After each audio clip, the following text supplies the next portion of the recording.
Are you eating what you believe is a healthy breakfast? Oatmeal, eggs, maybe some dairy, and yet you're still gaining weight, feeling tired by mid morning, or struggling with brain fog?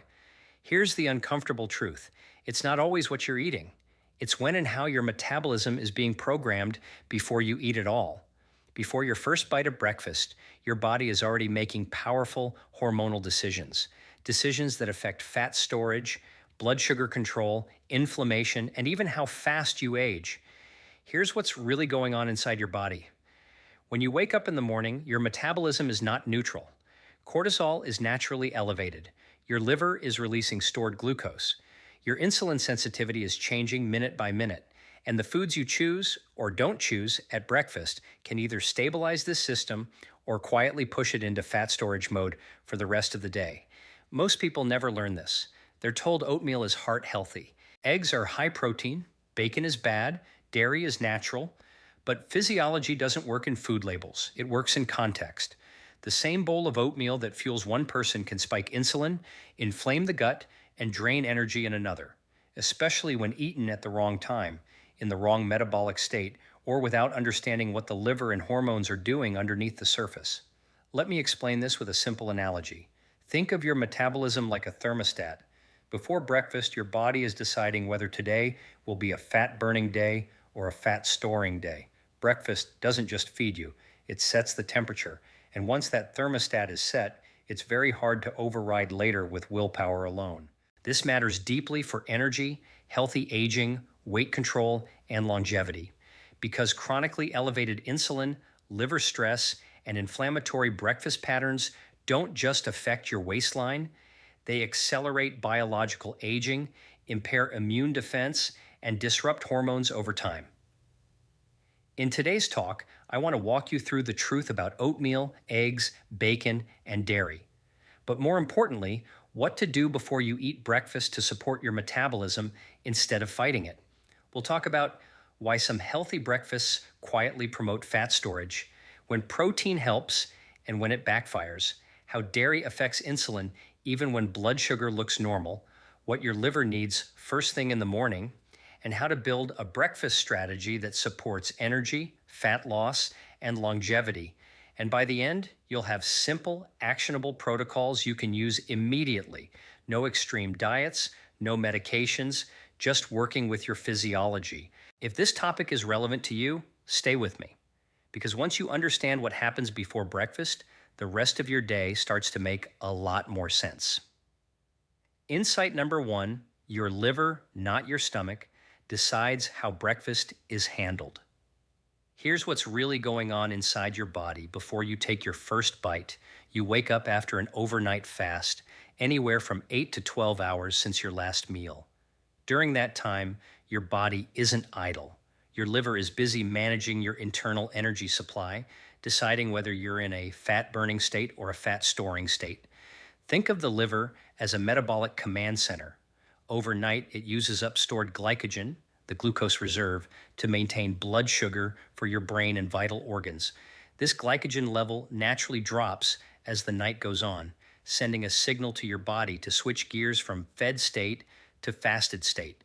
That's normal physiology. Now here's the key. The state of liver glycogen and insulin sensitivity when you wake up determines how your first meal will be processed. It's not just about calories or macronutrients. It's about the metabolic context your liver has created overnight. Analogy: your liver as a thermostat, setting the day's metabolic temperature. Let me explain this with a simple analogy. Imagine your metabolism is a thermostat. Overnight, while you sleep, the thermostat shifts toward fat-burning mode. Low insulin, rising glucagon, depleted glycogen, increased fat mobilization. That's your body saying, we're in a fasted state. Let's use stored fuel. When you eat breakfast, you're essentially flicking that switch again. If the switch is in the fat-burning position, meaning the liver is primed, glycogen stores are appropriately low, and insulin sensitivity is robust, your body uses the meal efficiently for energy and glycogen storage rather than fat accumulation. But if the switch wasn't properly set, due to stress, poor sleep, late night eating, or chronically elevated insulin, your liver may still be signaling fed state or insulin resistance. In that case, even a healthy bowl of oatmeal can cause a higher post meal insulin response, pushing nutrients toward fat storage rather than clean fuel use. This effect is not theoretical. Research shows that the pattern and duration of insulin exposure in the morning actually primes how the liver handles glucose later in the day. For example, lower sustained insulin exposure in the early hours improves hepatic glucose uptake and glycogen storage in the afternoon. Why this matters for fat loss and energy. This morning metabolic set point has a downstream impact. If your liver is well primed, your metabolic thermostat is set to fat burning first. Glucose is directed to glycogen stores, not fat, and energy availability is stable throughout the day. If the liver is not in that optimal state, breakfast becomes a glucose bomb, raising insulin disproportionately, causing mid-morning hunger and energy crashes that undermine fat loss and metabolic flexibility. Even human metabolic studies show that timing of food relative to your internal circadian rhythm affects glucose regulation and metabolic outcomes, not just what you eat. Practical takeaways. What to do before breakfast. Here are behavioral tools that literally set your metabolic thermostat for success. Hydrate. First thing, a simple glass of water with a pinch of minerals signals hydration and supports liver metabolism. Engage in light morning movement, 10 to 15 minutes of easy movement, walking, gentle yoga, mobilizes fat and reduces insulin levels before you eat. Delay breakfast strategically. If your last meal was late, let the liver finish using stored glycogen before introducing new fuel. This enhances metabolic flexibility. Prioritize sleep and evening routines. Poor sleep raises cortisol and disrupts liver fuel handling, leading to higher fasting insulin and worse metabolic response to breakfast. If this is helpful so far, consider subscribing. I post content like this every day. When you begin breakfast with a metabolically ready liver, you change how nutrients are partitioned, how your hormones respond, and how your body prioritizes fuel, all rooted in physiological regulation, not willpower. If this topic is relevant to you, stay with me. Because once you understand what happens before breakfast, the rest of your day starts to make a lot more sense. Insight number 2, oatmeal isn't just complex carbs. It's a metabolic signal that interacts with insulin, fiber, and meal context. Let's get specific about oatmeal, a breakfast food that's often praised as universally healthy, but in reality acts differently depending on how your metabolism is primed before you eat. Here's what's really going on inside your body when you have oatmeal for breakfast. Oats are rich in beta-glucan, a soluble fiber that slows digestion and forms a viscous gel in the gut. This gel delays the rate at which glucose from the oats enters your bloodstream, which can lead to a more gradual rise in blood sugar compared to refined carbs. And that's a key piece of physiology. The speed of glucose entry into the bloodstream influences insulin release, which in turn controls whether your body burns fuel or stores it. This is why the context of when and how you eat oatmeal matters. It's not the oats alone. Whiteboard analogy. The glucose faucet. Let me explain this with a simple analogy. Imagine your bloodstream as a sink and the carbohydrate in oatmeal as water coming from a tap. Beta-glucan fiber acts like a mesh screen, slowing down the flow. So instead of water gushing in, a big spike, you get a steady trickle. A steady trickle keeps the insulin security guard calm, supporting better metabolic flexibility.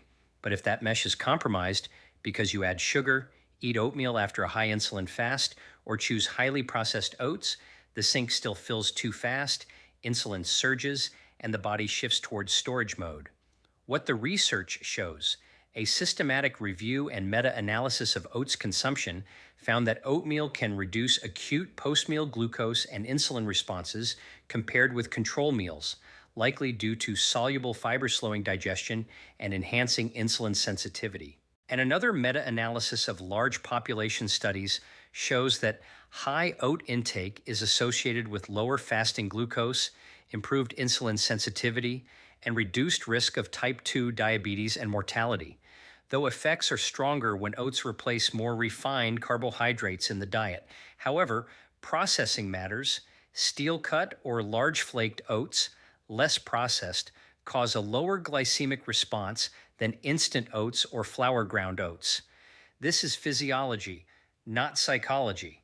The physical structure of the food affects digestion, glucose absorption, and hormone signaling. Big mistake. Number one, thinking all oats. Act the Same Oatmeal isn't a single food with a fixed effect. Its impact depends on processing, steel cut instant, less processed slows glucose release, toppings, add ins, fruit or sugar speeds up glucose release, protein fat pairing, protein and fat buffer glucose entry, meal timing, post fast, or when insulin is already elevated. Different outcomes. Actionable tools. How to turn oatmeal into a metabolic ally. If you choose to eat oatmeal, here are precise steps to make it metabolically friendly. Choose minimally processed oats. Steel cut or large flake oats have a slower glycemic impact. Add protein and healthy fat eggs on the side, Greek yogurt, nuts, seeds, or a scoop of protein. Keep glucose release slow and insulin balanced. This changes your body's signal from store fat to burn fuel. Limit sweeteners and fruit sugars. Even natural sugars can overwhelm the beta-glucan's buffering effect if eaten in excess. Pair oatmeal with light movement after eating. A 10-minute walk improves muscle glucose uptake and helps prevent insulin spikes. Time it with metabolic context. If your liver is still in a high insulin state from poor sleep or late night eating, consider delaying carbs or adding more protein first. If this insight is useful, take a moment to like and subscribe. This kind of detailed metabolic truth is what I share every day. In short, oatmeal can be part of a healthy breakfast, but only when consumed in a way that respects how your liver and hormones are primed before you eat. Your body doesn't react to food in isolation, it reacts to the metabolic environment you create first. Poor sleep raises cortisol and disrupts liver fuel handling, leading to higher fasting insulin and worse metabolic response to breakfast. If this is helpful so far, consider subscribing. I post content like this every day. When you begin breakfast with a metabolically ready liver, you change how nutrients are partitioned, how your hormones respond, and how your body prioritizes fuel, all rooted in physiological regulation, not willpower. If this topic is relevant to you, stay with me. Because once you understand what happens before breakfast, the rest of your day starts to make a lot more sense. Insight number 3, protein can raise insulin. 2, just through a different door eggs are often called the perfect breakfast food. High protein, nutrient dense, low carb, and in many cases, they are incredibly beneficial. But here's what's rarely explained. Protein is not metabolically neutral, especially first thing in the morning. Here's what's really going on inside your body. When you eat protein, your blood sugar may barely move, but insulin still rises. Not because of glucose, but because amino acids themselves stimulate insulin release. This is normal physiology. Insulin's job isn't just to manage sugar. It's also responsible for shuttling amino acids into muscle and tissues. So the idea that protein doesn't affect insulin is incomplete. Whiteboard analogy, 2 doors to the same hormone. Let me explain this with a simple analogy. Think of insulin like a doorbell. Carbohydrates ring the front door, protein rings the side door. Different doors, same house. The insulin response from protein is usually lower and more controlled than from refined carbohydrates, but it still sends a signal to the body. We're in fed mode now, and that signal matters most in the morning, when your body is deciding whether to continue fat burning or switch fully into glucose burning mode. What the research shows studies show that high protein breakfast can significantly increase insulin secretion, even when blood glucose remains stable. This insulin rise is paired with glucagon, another hormone, which helps maintain balance. But the net effect depends on your metabolic state. In insulin-sensitive individuals, this is a win. Protein supports satiety, preserves muscle, stabilizes energy, but in people with insulin resistance, fatty liver, chronically elevated morning cortisol, poor sleep, or late night eating, that same high-protein breakfast can shut down fat burning too early in the day, making it harder to access stored fat later. This is why some people say, I eat eggs every morning, but I can't lose weight. It's not the eggs. It's the timing and metabolic context. Big mistake. Number two, assuming more protein is always better. Protein is powerful, but timing matters. A large protein-only breakfast immediately after waking can spike insulin before fat burning has occurred, reduce metabolic flexibility, increase hunger later if fat intake is too low. Especially if cortisol is already high, protein plus stress can push glucose higher than expected due to liver glucose output. Actionable protocol: how to use eggs the right way. Here's how to make eggs work for your metabolism instead of against it. Delay large protein slightly if fat loss is a goal. A short morning fast or light movement before protein allows fat oxidation to occur first. Pair eggs with healthy fats. Whole eggs with avocado, olive oil, or vegetables slow digestion and reduce insulin spikes. Avoid combining eggs with refined carbs early. Eggs plus toast plus juice is a perfect storm for insulin overload in the morning. Adjust protein dose. You don't need 40-50 grams immediately upon waking. 20-25 grams is often enough early, with more later in the day. Listen to biofeedback. If eggs leave you energized and full, great. If they lead to fatigue or hunger by 10 a.m., timing needs adjustment. If this is making sense so far, consider subscribing. I post content like this every day to help you optimize metabolism naturally. Eggs are not the enemy, but protein is a metabolic signal, and signals only work when delivered at the right time. Next, we'll tackle one of the most controversial breakfast foods of all, bacon, and why fat is often misunderstood in the morning. Poor sleep raises cortisol and disrupts liver fuel handling, leading to higher fasting insulin and worse metabolic response to breakfast. If this is helpful so far, consider subscribing. I post content like this every day. When you begin breakfast with a metabolically ready liver, you change how nutrients are partitioned, how your hormones respond, and how your body prioritizes fuel, all rooted in physiological regulation, not willpower. If this topic is relevant to you, stay with me. Because once you understand what happens before breakfast, the rest of your day starts to make a lot more sense. Insight number 4. Fat doesn't spike insulin, but it does change the metabolic conversation. Bacon is one of the most misunderstood breakfast foods. Some people avoid it out of fear. Others embrace it without context. But physiology doesn't care about opinions. It cares about signals. Here's what's really going on inside your body when you eat bacon in the morning.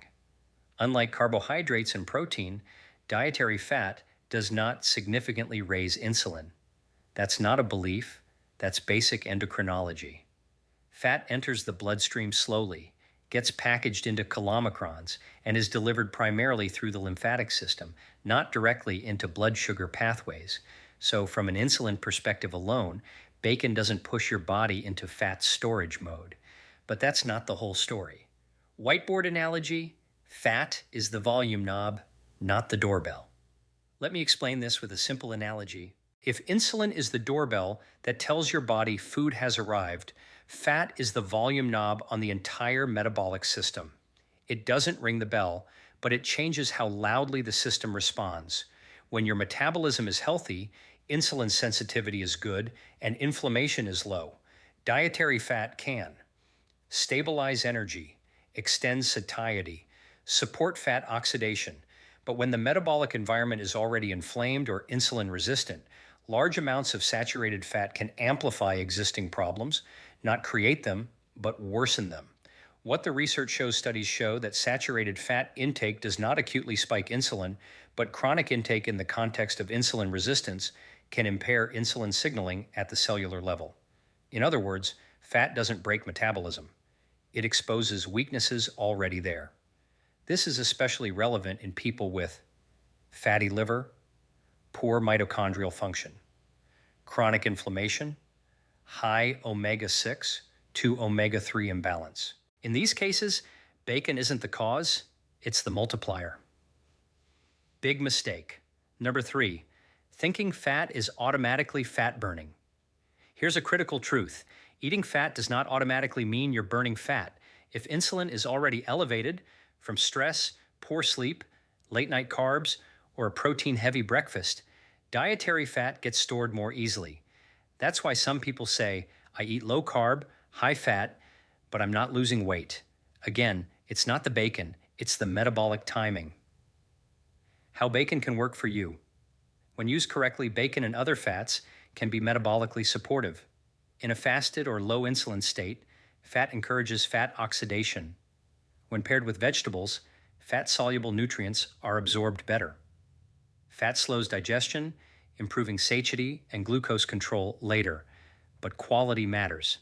Actionable protocol: using bacon without breaking metabolism. Prioritize quality over quantity. Choose nitrate-free, pasture-raised, minimally processed bacon when possible. Pair bacon with fiber and micronutrients. Bacon plus vegetables is very different from bacon. Plus refined carbs. Avoid stacking fat on top of high insulin. Bacon after a sugary coffee or poor sleep increases fat storage risk. Balance fats across the day. Saturated fat is fine, but include olive oil, nuts, seeds, and omega-3s to reduce inflammation. Use bacon as a component, not the foundation. It works best as a flavor enhancer, not the bulk of the meal. Bacon isn't dangerous, but fat is context-sensitive fuel. When insulin is low and the liver is primed, fat supports metabolic flexibility. When insulin is high, fat waits and often gets stored. Next, we'll look at one of the most quietly disruptive breakfast foods of all, dairy, and why it can raise insulin even when blood sugar doesn't budge. Poor sleep raises cortisol and disrupts liver fuel handling, leading to higher fasting insulin and worse metabolic response to breakfast. If this is helpful so far, consider subscribing. I post content like this every day. When you begin breakfast with a metabolically ready liver, you change how nutrients are partitioned, how your hormones respond, and how your body prioritizes fuel, all rooted in physiological regulation, not willpower. If this topic is relevant to you, stay with me, because once you understand what happens before breakfast, the rest of your day starts to make a lot more sense. Insight number 5, dairy can raise insulin. Even when blood sugar looks perfect, dairy is one of the most confusing foods in nutrition, and for good reason. Milk, yogurt, cheese, they don't always spike blood sugar. Your glucose monitor may look calm, and yet fat loss stalls, hunger returns early, and insulin remains elevated. Here's what's really going on inside your body. Dairy is not just fat or carbs, it's a hormonal food. Milk evolved to help a newborn mammal grow rapidly. To do that, it contains bioactive proteins, especially whey and casein, that strongly stimulate insulin and IGF-1, two growth-promoting hormones. So even when lactose, milk sugar, is low, insulin can still rise significantly. This is why dairy behaves differently than other foods with similar macros. Whiteboard analogy: silent insulin messaging. Let me explain this with a simple analogy. Most foods send insulin a loud message through glucose. Dairy sends insulin a quiet message through proteins and growth signals. You don't hear it, but your metabolism does.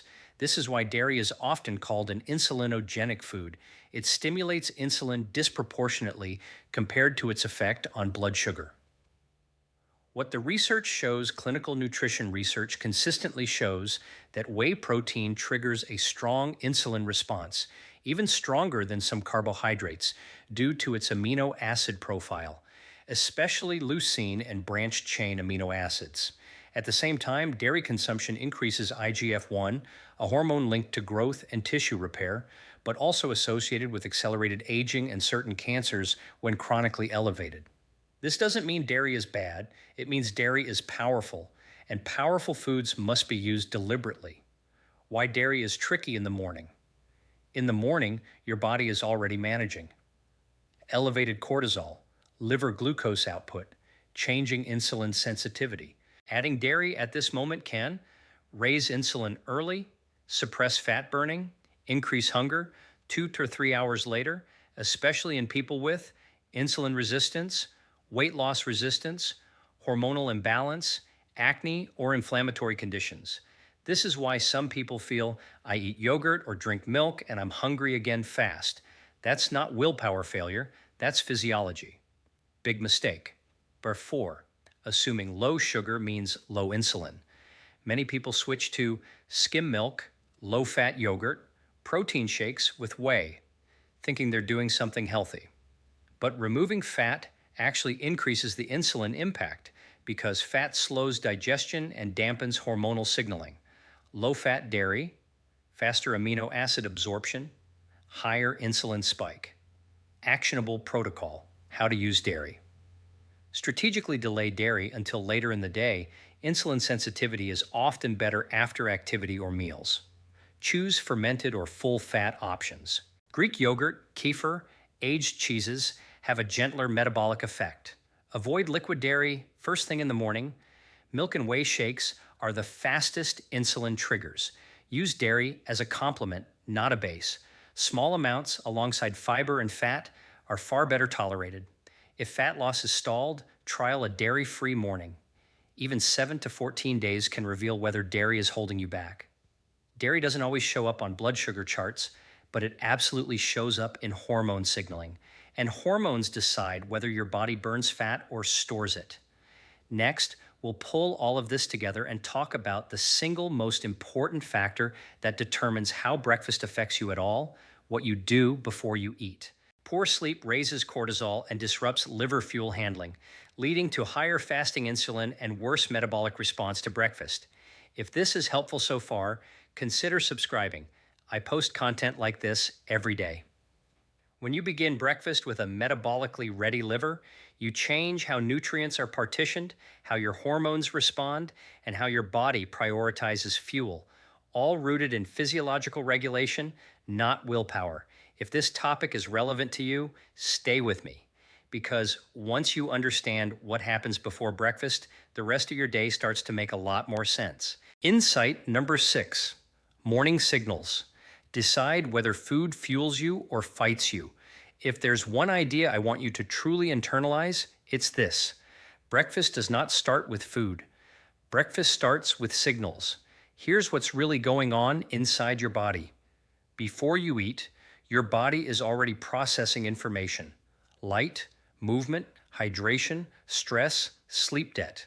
These inputs tell your nervous system and hormones whether today is a safe environment to burn fat and use energy efficiently, or a threat environment that requires energy storage. Food is just the final message in a long chain. Whiteboard analogy. Your metabolism reads the room. Let me explain this with a simple analogy. Imagine walking into a meeting room. Before anyone speaks, you already know the tone: calm, tense, rushed, or focused. Your metabolism does the same thing. If you wake up stressed, dehydrated, sleep-deprived, and sedentary, your body reads the room as unsafe. Cortisol stays high, insulin sensitivity drops, fat burning is delayed. Then you eat oatmeal, eggs, bacon, or dairy. And those foods are now processed in a defensive metabolic state. Same food, very different outcome. Why morning cortisol is not the enemy. Cortisol is supposed to rise in the morning. That's healthy. It helps you wake up, mobilize energy, and access stored fuel. The problem is stacking cortisol on top of stress signals. Skipping sleep, checking your phone immediately, drinking sweetened coffee, rushing out the door. This keeps cortisol elevated longer than intended, which raises fasting insulin, increases liver glucose output, suppresses fat oxidation. Now breakfast has to fight an uphill hormonal battle. The metabolic reset window. There's a powerful window in the first 30-60 minutes after waking where small actions dramatically improve metabolic outcomes for the rest of the day. These actions don't burn calories, they change hormonal direction. Actionable morning protocol. Simple, powerful, sustainable. Here's a practical, evidence-informed morning routine that supports fat burning, energy, and metabolic health. Hydrate immediately water, ideally with a pinch of minerals, lowers cortisol, and supports liver function. Expose yourself to natural light. This anchors circadian rhythm, improving insulin sensitivity later in the day. Move gently before eating 5 to 15 minutes of walking, or mobility lowers insulin and increases fat oxidation. Delay stimulants. Have coffee after hydration and light movement, not on an empty, stressed system. Eat based on metabolic readiness, not the clock. Some days that's breakfast. Some days that's a short fast. Listen to energy, not habit. Why this changes everything. When you do this, something remarkable happens. Oatmeal becomes more stable, eggs feel more satisfying, fat is used instead of stored, dairy is better tolerated later. You didn't change the food, you changed the physiological environment, and that's how real, sustainable metabolic health is built, not by restriction, but by alignment. Let's bring this all together. What we've really been talking about today is not oatmeal, eggs, bacon, or dairy in isolation. We've been talking about metabolic timing, hormonal signals, and context. Because your body does not respond to food like a calculator, it responds like a living, adaptive system. Here's what's really happening, and this is worth repeating. Before breakfast, your liver is already making decisions. Your hormones are already shifting. Your nervous system is already setting the tone for the day. And breakfast doesn't start metabolism. It confirms the direction it's already moving. We saw that. The liver is the gatekeeper that decides whether nutrients become energy or stored fat. Oatmeal is a glucose signal that can help or hurt depending on insulin sensitivity. Protein, including eggs, raises insulin through amino acids, not sugar. Fat, like bacon, doesn't spike insulin but amplifies the metabolic state you're already in. Dairy can quietly raise insulin and IGF-1 even when blood sugar looks normal. And what you do before breakfast, hydration, movement, light sleep, determines how all of it lands. This is root cause thinking. Instead of blaming food, we fix the physiology. Instead of asking, what should I eat? We ask, what state is my body in when I eat? That shift alone explains why two people can eat the same breakfast and get completely different results. And here's the empowering part. You don't need extreme diets. You don't need to eliminate everything. You don't need medication to start seeing change. You just need alignment. So here's your simple challenge. Tomorrow morning, change just one thing before breakfast. Hydrate before coffee. Take a 10-minute walk. Delay food slightly if you're not hungry. Remove dairy for the morning only. Or simplify breakfast instead of stacking signals. Then observe your energy, your hunger, your focus, your cravings later in the day. Your body gives feedback when you listen. Over time, these small adjustments restore insulin sensitivity, support fat burning, protect the liver, and promote healthy aging. Not by forcing change, but by working with your biology. That's how sustainable metabolic health is built. If this video added value, like it and subscribe to join a growing community focused on optimizing health naturally, using science, not shortcuts. And remember, you don't have to eat perfectly. You just have to send the right signals. I'll see you in the next one. When you do this, something remarkable happens. Oatmeal becomes more stable, eggs feel more satisfying, fat is used instead of stored, dairy is better tolerated later. You didn't change the food, you changed the physiological environment, and that's how real, sustainable metabolic health is built, not by restriction, but by alignment.